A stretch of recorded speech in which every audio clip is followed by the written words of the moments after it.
आसमान में बिजली चमक रही थी। बादलों की गड़गड़ाहट के साथ बारिश हो रही थी। चंदू एक किसान था। अपने खेत के पास लगे एक पेड़ के नीचे बैठा था। यहाँ घर में उसकी पत्नी को चिंता होने लगी थी। वह अपने बेटे से कहती है, बंटी, जाकर पापा को बोलो घर आ जाएं। इन दिनों बिजली का क्या भरोसा, कहीं भी गिर जाती है। यहाँ बंटी बारिश में भीगते हुए खेत की ओर भागता है।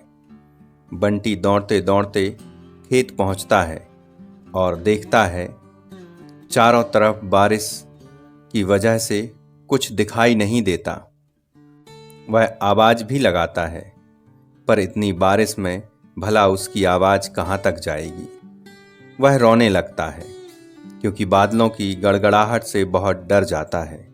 अचानक तेज गड़गड़ाहट के साथ खेत के पेड़ पर बिजली गिरती है। बंटी वहीं बारिश में भीगते हुए बैठ जाता है, जोर जोर से रोने लगता है। यहाँ चंदू घर पहुंच जाता है। उसकी पत्नी चंदू से पूछती है, बंटी कहाँ गया, उसे साथ नहीं लाए? चंदू कहता है, बंटी घर में होना चाहिए था। उसकी पत्नी बताती है कि मैंने बंटी को आपको लेने भेजा था। बिजली चमक रही थी और आप घर नहीं पहुँचे तो मैंने उसे भेजा था कि पापा को घर बुला लाओ।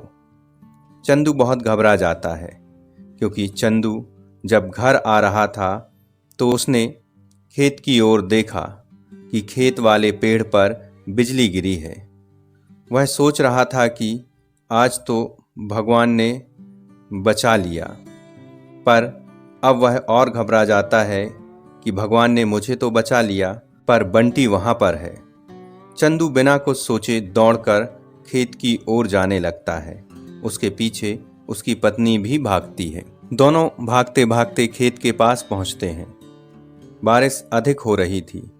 पास का भी कुछ स्पष्ट नहीं नजर आ रहा था।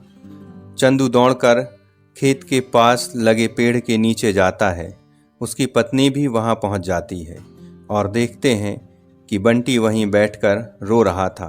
दोनों बंटी को गले लगा लेते हैं और खुश हो जाते हैं और तीनों घर लौट आते हैं।